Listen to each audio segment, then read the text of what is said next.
Hey everyone, welcome to the Get Your Life Together Girl podcast, the ultimate blueprint to self-love and inner peace. I'm your host, Danielle Van. As a cognitive behavioral therapist, a life coach to women, meditation teacher, and author, I've spent my life studying and learning from the stories that make us human. It's my passion and goal to help you shift your mindset and create a lifelong revolution to help you reach your greatest potential. How often have you heard the quote, communication is key? It's something we do every day in our lives, whether in spoken word, written correspondence, or through our body language. But why is it so important? Maybe the bigger question is, why does it get us in so much trouble? With communication being the baseline of everything we do, today you and I are taking a one-on-one deep dive into expressing yourself. Our mistakes in communication, whether outside or within ourselves, and how to build better relationships by the way you communicate. So let's not waste another moment. Let's dive right in. The Get Your Life Together Girl podcast starts right now. Alrighty. Well, this week has been an interesting one in private session.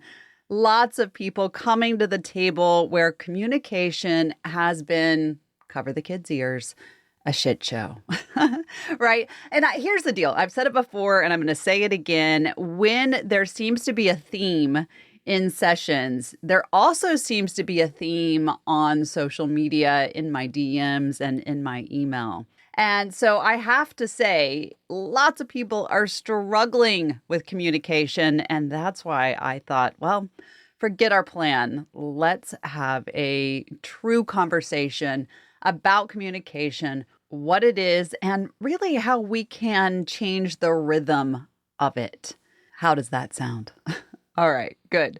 Let's first understand what communication is. And in the most simplest terms, it really is the act of transferring information from one person to the other. However, it's important to understand that communication is really only effective if the receiver understands the message. This is so important. And that's also true for inner communication or inner dialogue, right? Because you can tell yourself something, but then get frustrated in the connection with the communication and not be able to fully receive the message. We're going to talk about that in just a moment. But let's be really honest. Communication is all around us from the moment we wake up to the moment we pick up the phone to passing billboards on our way to work or listening to the radio or turning on Pandora or Spotify, whatever it is, all day long, we are communicating. Communication enables us to really live a life that is full and has value until it goes wrong.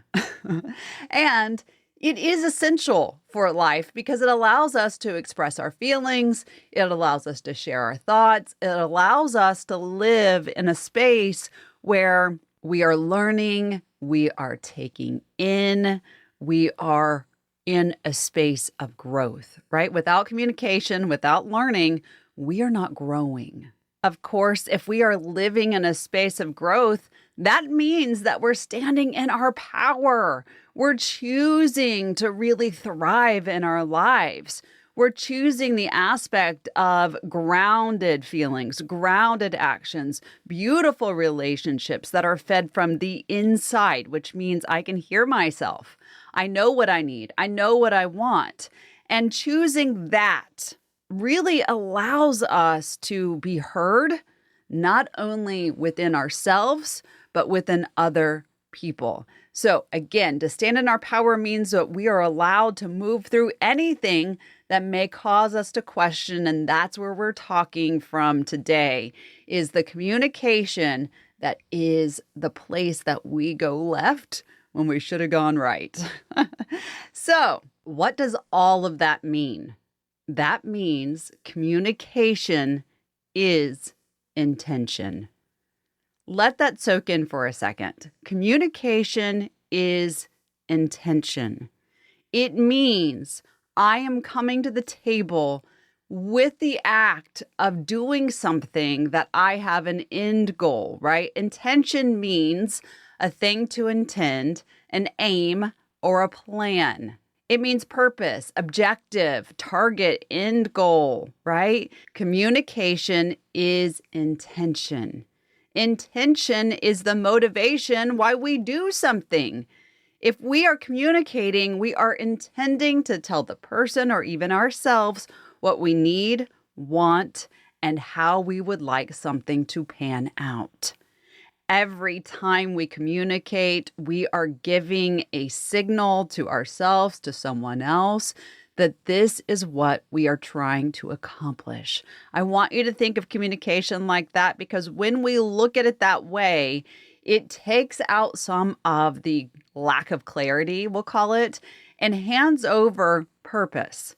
If I am telling you what I need, want, and desire, you can decide if you're going to meet that the way that I am asking you to meet it, right? And so many times when we're talking about communication, we just talk about, well, this is why we're doing it. We're talking about what we need, but we don't really break it down. So that is where we're headed now. In order to really choose ourselves, right? To be empowered, like I was just talking about, we have to feel like we can use our voice, and we have to feel like we are heard. And of course, those are two very different things, right? Being heard and someone actually listening are very different than using our voice. Feeling heard means that someone's engaged. There's inner dialogue. There's a back and forth. There's listening. I want you to lock this in. A big aha is the fact that hearing is automatic. We go through our lives hearing a mix of different sounds, voices, communication all day long. And when we're in front of someone, we are hearing. That does not mean that we are comprehending. And that is where communication really gets off track. It also does not mean that someone is listening. Just because someone heard you doesn't mean they're actually engaged in the process of communication.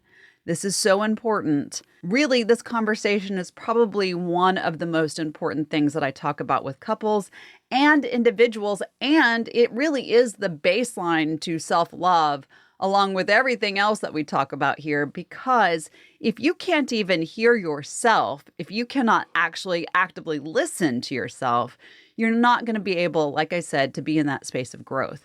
So let's talk about listening. Listening is engaging, right? It is really being active in what is happening. And it means that you are in a space of going beyond the automatic hearing and into a space of willingly engaging. Before we dive even deeper into feeling heard, let's talk about using our voices, because without that, there is no communication, there is no intention, there is no talking about what we need and want. We actually have to use our voice first. This is something that most women struggle with, and it is an essential element to choosing yourself. And I have to be really honest with you. Let's just break down some very simple facts. You have a voice for a reason, right? It's not meant for comparison, for downgrading, for negativity, for really breaking down all of your greatness. It's meant for expressing. It's meant for creating connection, leadership, relationship quality, for compassion and empathy. It's for the expression of the self. That's why you have a voice. And a lot of times when women come in, they are struggling with those elements.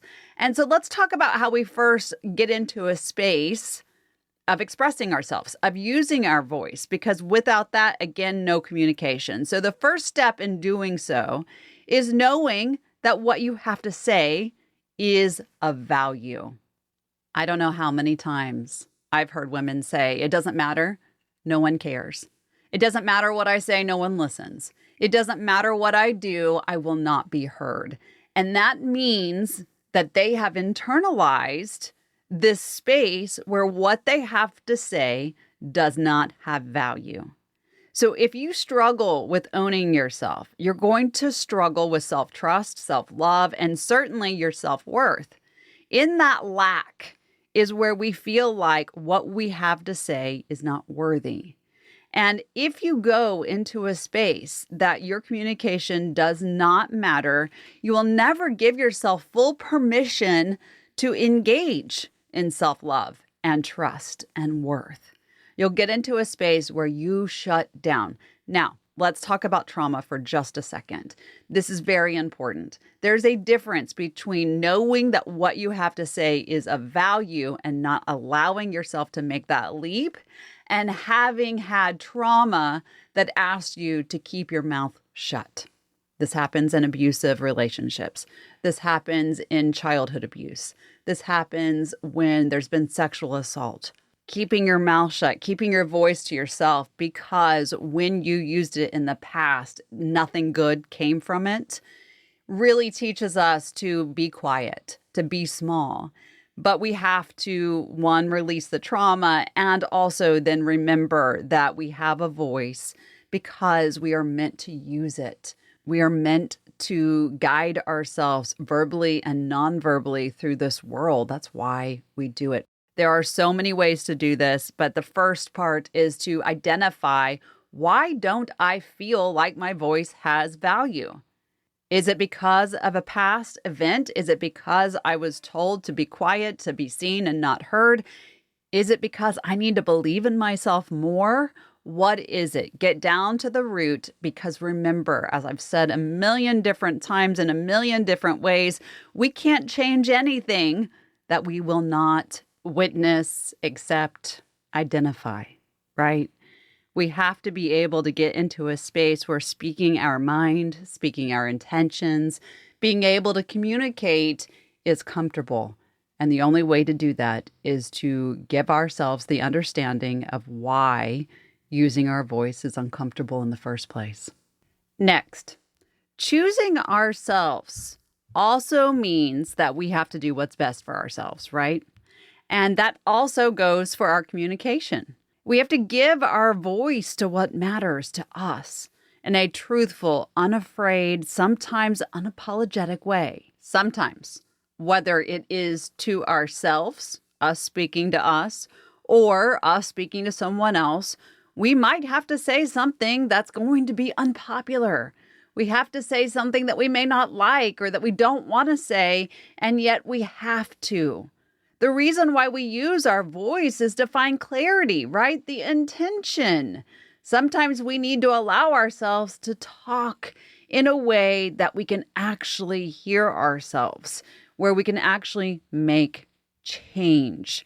When women come in and they have a hard time really solidifying the permission, right? Giving ourselves permission to use their voice, I will often have them write on paper exactly what they really feel like they're not able to say aloud.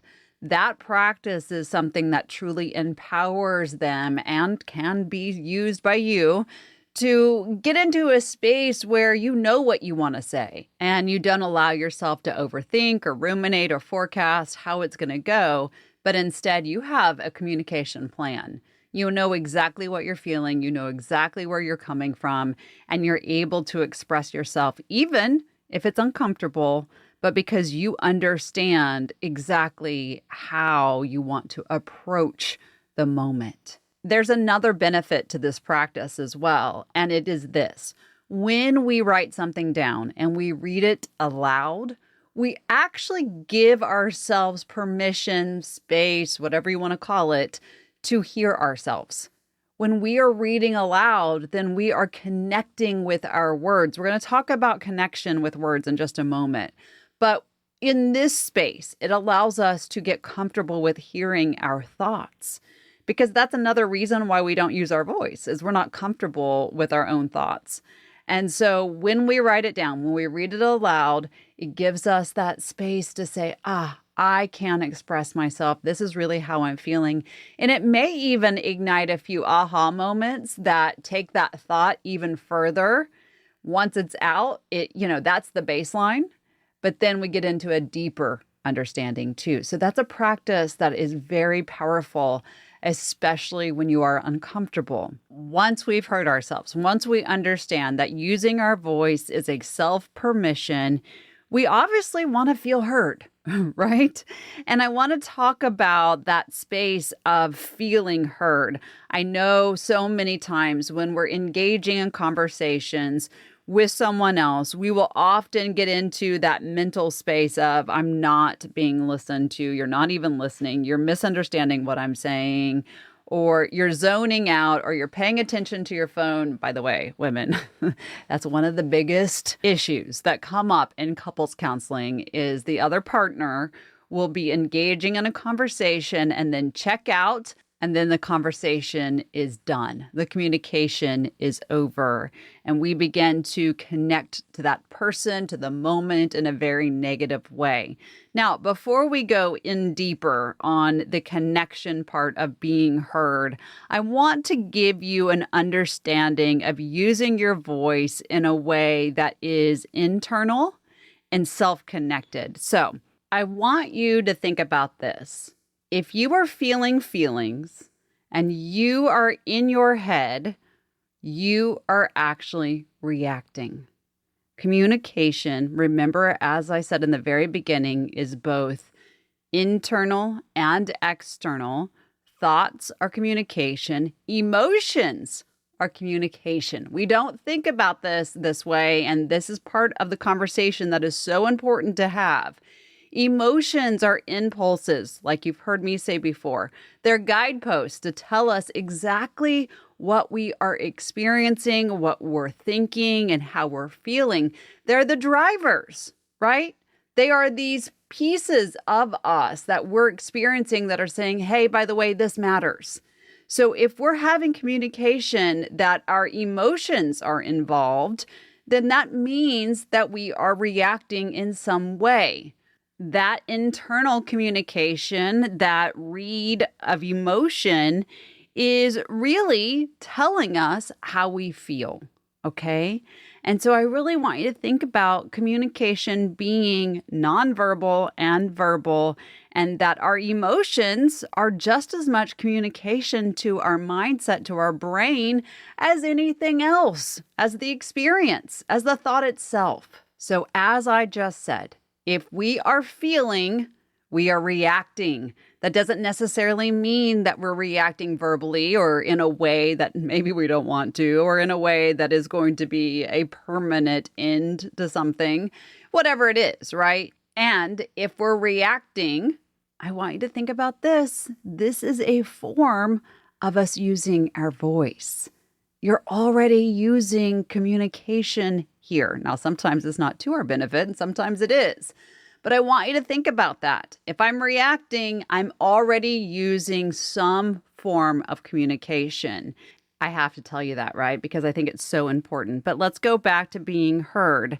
Now, here's the biggest secret. If you want to feel heard, if you want to feel seen, if you want to be able to use your voice in a very productive way with people that you love or people that you are having a relationship with in some form or fashion, you have to take responsibility for it.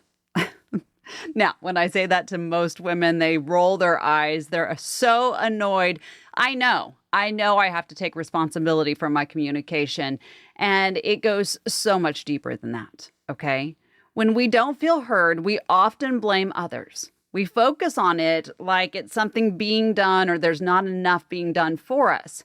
But it is our responsibility to relay what we need and desire. So if you don't feel heard, you have to engage in being heard. And there's really a 5-step process to being heard that you can use with anyone at any time. And I'm going to give that to you now. And then we're going to talk more about some of these missteps and how we can correct them. So that 5-step process is step 1, listen to yourself. Begin to notice those thoughts and feelings and reactions. You can see now why I was saying you have to take responsibility. You have to give yourself permission. You actually have to realize that your voice matters, because if it doesn't, you're not willing to listen to yourself. And I need you listening to yourself. You need you listening to yourself, right?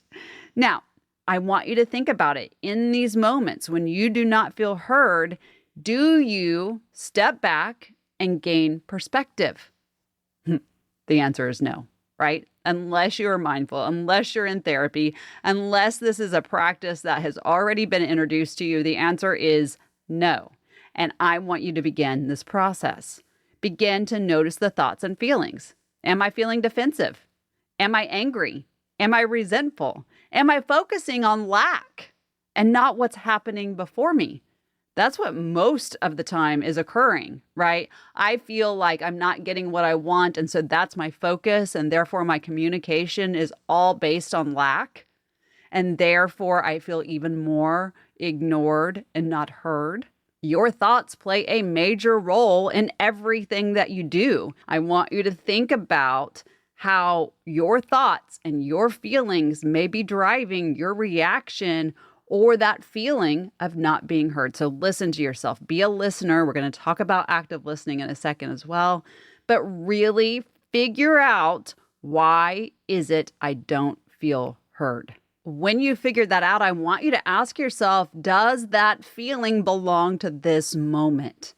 Your brain is always going to look for evidence to support the moment and the feeling in which you are engaging. Evidence is built by your experiences. And so oftentimes when we do not feel heard, your partner or the person that you're before is actually paying for an experience that you had a long time ago that had absolutely nothing to do with that person. And so you have to ask yourself, is this person carrying baggage that doesn't belong to them? And if it is that my fault? Is this where my responsibility really kicks in this communication? And it's likely yes. More so, when we are upset, our brain lights up and we struggle to have access to our healthy coping tools. We struggle to really stay present. And it's here that we start analyzing the nonverbal cues in front of us. It's why we have to be mindful. It's why we have to be able to hear ourselves, right? Because if we don't have access to the way that we need to show up in a healthy way, guess what? Our communication, like I said in the beginning, is going to be a shit show, and we're going to cause ourselves to have more trouble than the moment actually deserves. One of my favorite things to say when I get upset is, you know what? This isn't working for me right now. Can we pick this up later?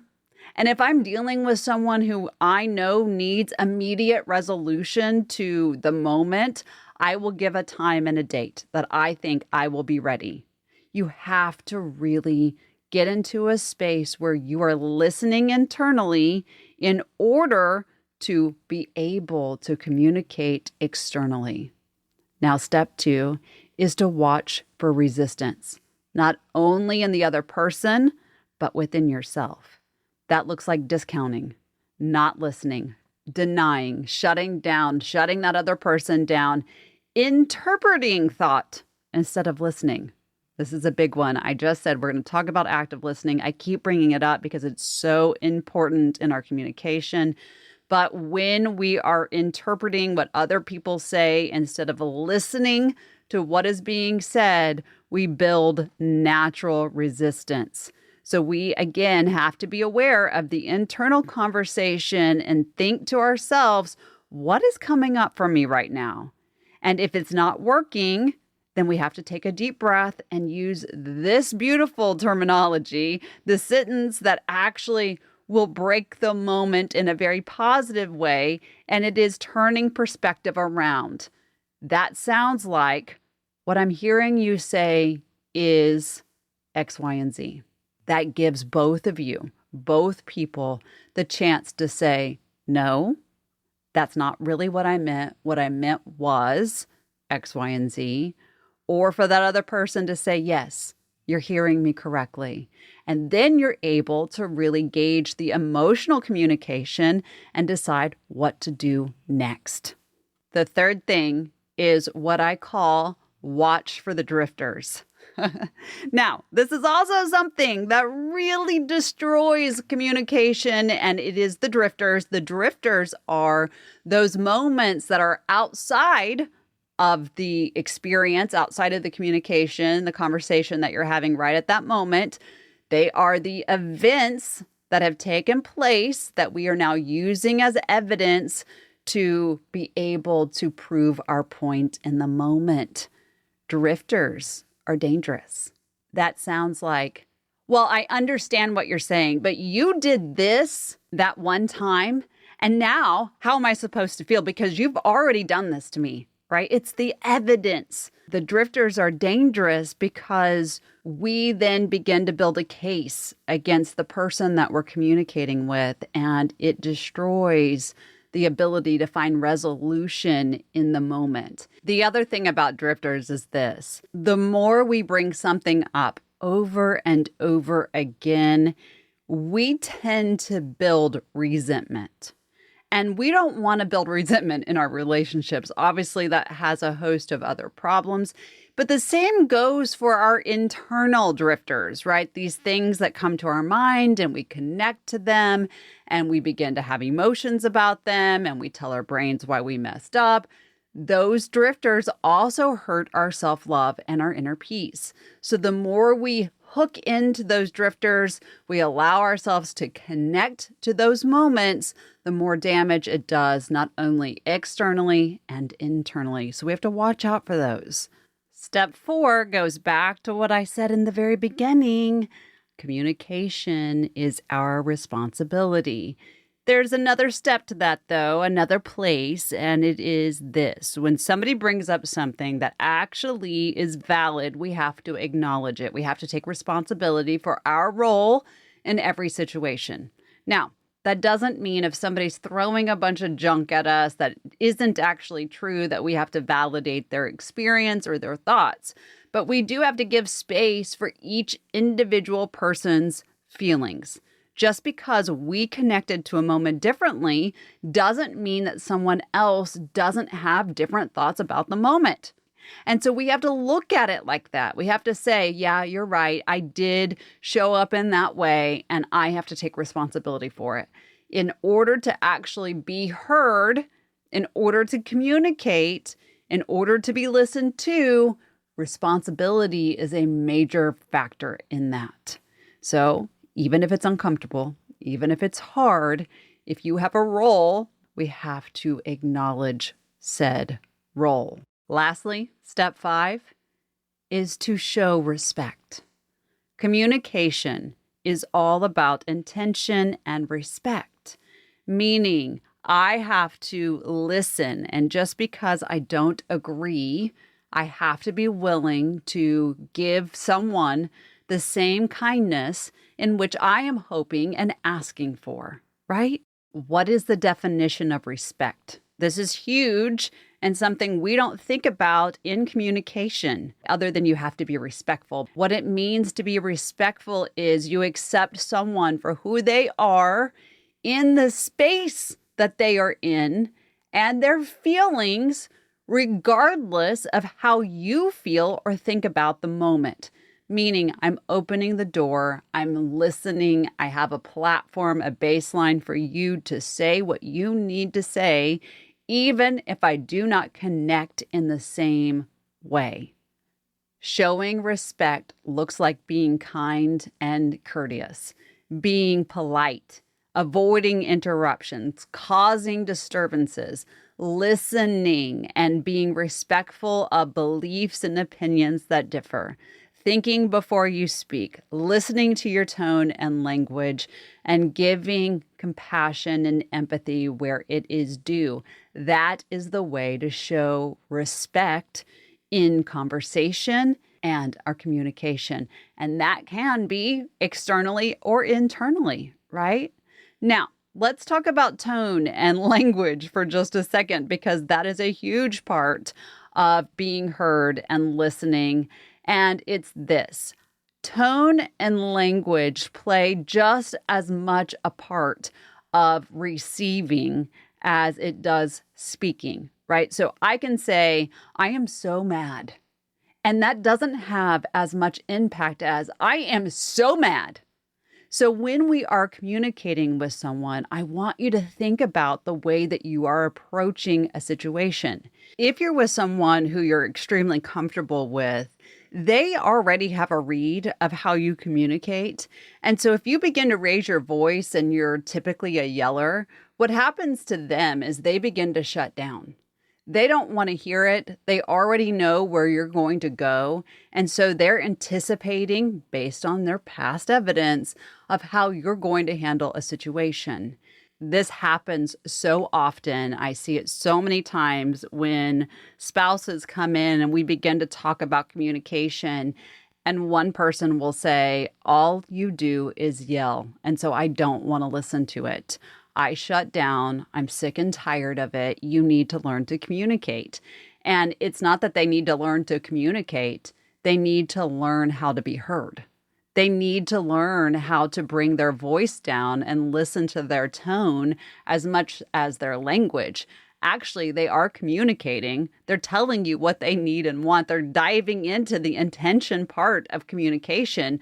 They're just doing it in a way that doesn't meet something that works for you or for that other person, right? So think about that. They are communicating. They're just not doing it in a way that is perhaps respectful, or they're not doing it in a way that can be received. Speaking of receiving, there's something I want to talk about. This really goes into the active listening part, and it is about expectations, right? So expectations, this is something that also came up this week. The way I teach expectation is this.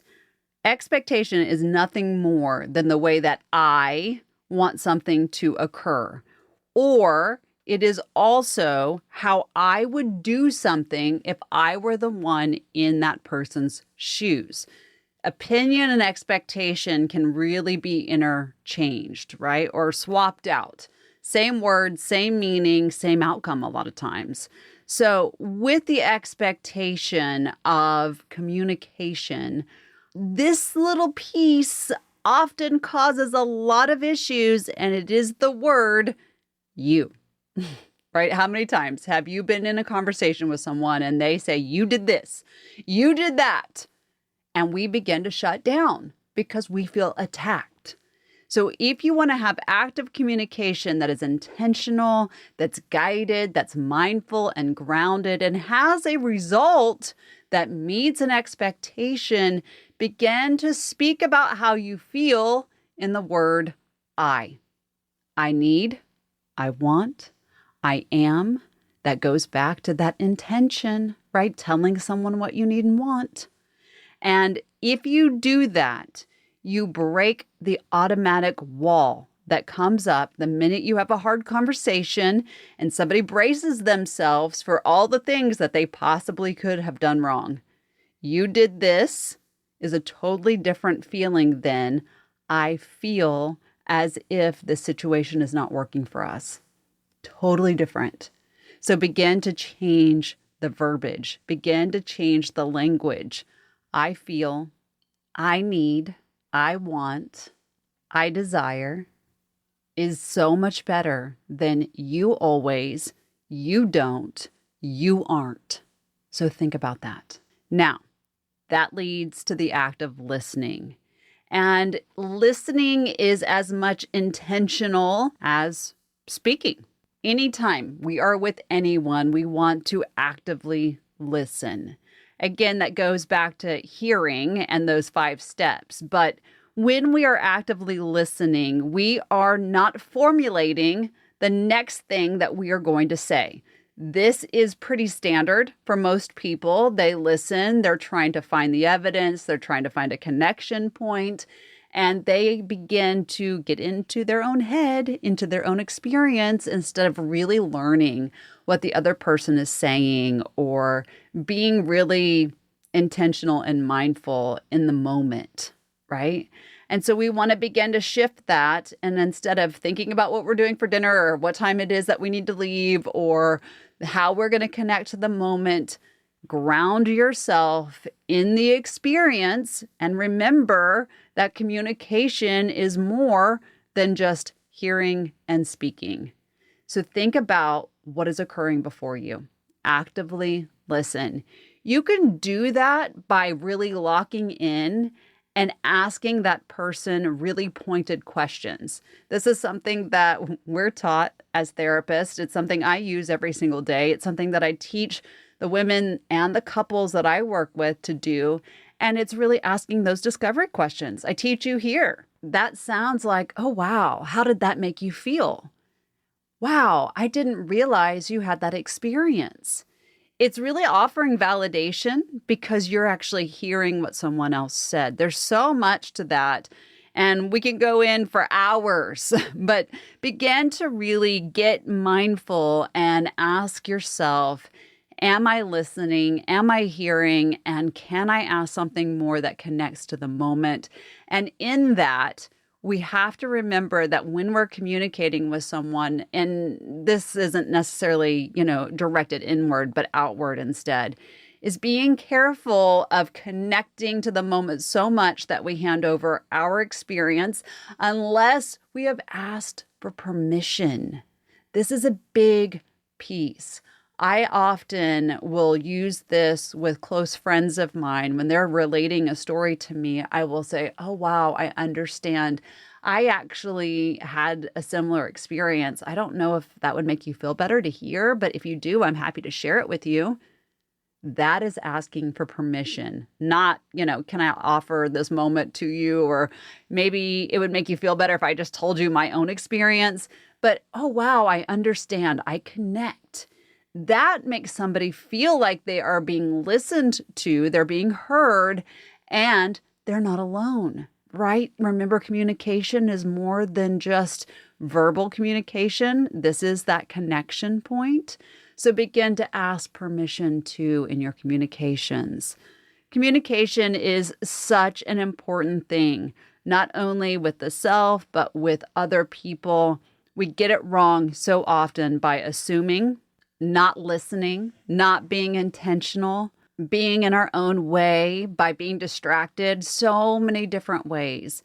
But if you really want to connect with yourself, with someone else, you have to begin to become so mindful of the experience.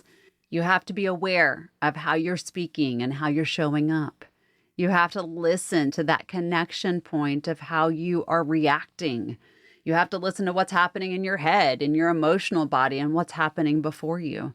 You have to speak kindly to yourself and offer those examples of respect that I gave you.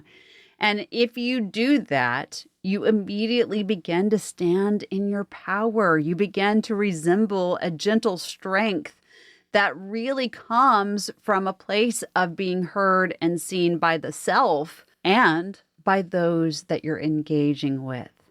When you give yourself the gift of listening, when you give yourself the gift of using your voice, you begin to really live from that empowered space that I told you would come if you would actually communicate in a very solid way. In doing so, in living in that space, you stop looking for others to define who you are and who you are not, because you've heard it. You know what your experiences are. You know what your thoughts are. You know what the communication of your emotions are. You stop wasting your time worried about what others think or are going to say, because you know your truth. You begin to value yourself. You use your voice. You stand in your power. You begin to stop the limit thinking, and you begin to live from a space where truth is spoken through your actions, through your desires, and the negative self-talk records are broken. Deep down inside, you know that you are powerful and you stand up in that communication. You don't worry about anything else other than, am I showing up in a respectful and beautiful way? These are things that help you grow in your personal power, in your personal peace, in your personal self-love, in your personal power. You deserve that. And when you allow yourself, when you give yourself permission to be heard and to use your voice, you really get into a personal place of essential growth. And doing so helps you get your life together. Thank you so much for listening to the Get Your Life Together Girl podcast. If you've enjoyed these tips for bettering your life and are seeking daily inspiration and additional tools and tips, you can follow me on social media at Get Your Life Together Girl on Instagram, Facebook, TikTok, and now Clapper. You can also visit the show notes, my blog, or book a session directly with me from my website at getyourlifetogethergirl.com. I'd also love for you to share this episode with family members or friends, as it helps spread this message to those who may need it. I also invite you to check out my new 15-day affirmation course on Insight Timer, where I take you through a journey on how to use your brain chemistry to create your greatest desire. It's happening right now, and it's linked in my show notes. Until next time, be kind to yourself and others.